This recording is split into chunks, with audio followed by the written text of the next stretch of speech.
Hi and welcome back to the WRX and the shed build. And yes, this time the car is under a cover deliberately because I don't want to spoil the reveal. First of all, I must say a huge thanks to M&M Auto Spray, our friends who sprayed the car for us, did a fantastic job. Now, a couple of things I just want to get off the bat. We did a closed door respray on this. We didn't spray inside the door trims, under the boot or the bonnet. That really doesn't matter for what we're doing with this car. Again, as I've said before, if it was a full rally car, we would have done the whole shooting match. So let's get on with it. Sorry to disappoint you, but I'm not going to start with the actual painting of the car. There's a couple of other bits and pieces that need to be taken care of first. The bonnet pins are only temporarily fitted, at least the clasps on the top. The pins themselves are mounted in there. As you probably saw in a previous video, the holes were already drilled in the bonnet when I got the bonnet, so that determined where the position for the pins have got to go. Now, I'm going to fit the roof vent. Now, these roof vents are very handy. It's just a flip top vent. This one has a opening, I've measured this already, of 195 by 113. So I'll cut that hole out there and then get it fixed onto the roof, and that'll be the vent done. Drilling into the roof, obviously, a lot of metal filings are going to fall inside into the car, especially when I use this gadget. It's called a nibbler. It's very handy, just goes straight on a drill, and I'll show you that in a sec. So what I've done is I've actually taped a cardboard box underneath the hole here. And hopefully that will catch all of the metal filings so that they won't fall into the interior, and then I won't have to vacuum out so much.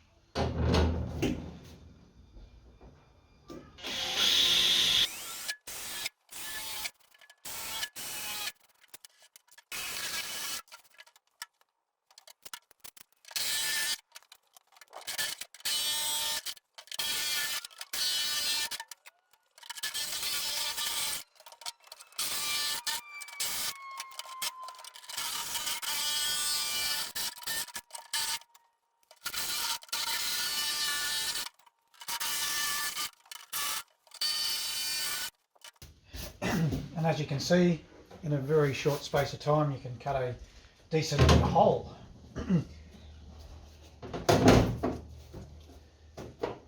Beautiful.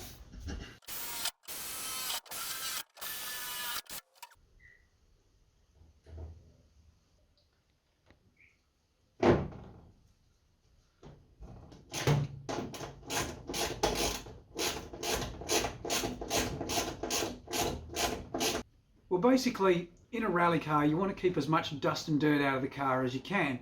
Now, providing you leave the windows up and you only have the roof vent open, what happens is, as the car's moving forward, the air comes into the cabin and it actually pressurizes the cabin, which helps to relieve the amount of dust that comes in. And on top of that, the other function is cooling, because it brings in some cool air for the driver and co-driver.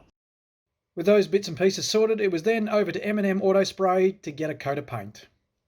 Drum roll for the big reveal.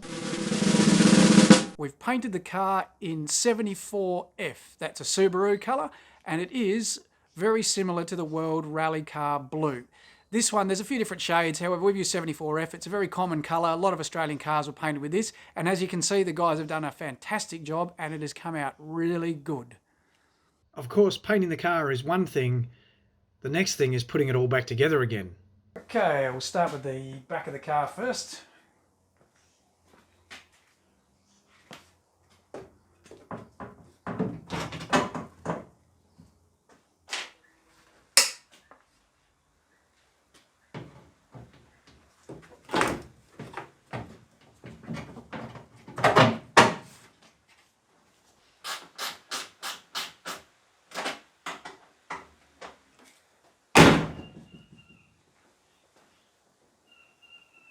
And even with that simple putting the tail lights in, how much better does it look?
Okay, starting to look like a car now. Fantastic. Getting a few of those bits and pieces off the floor and out of the boxes and actually back on the car again. Yes, I do know in the comments that the headlights are different.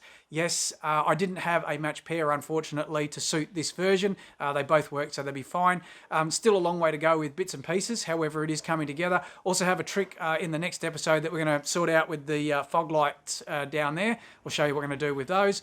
Still some way to go. However, it is definitely getting there, and we hope to have it finished, fingers crossed, in the next couple of weeks. Thanks very much for watching. Hope you enjoyed this episode of WRX in the Shed build. Please like, give us a thumbs up and subscribe, and I'll catch you again soon. Cheers.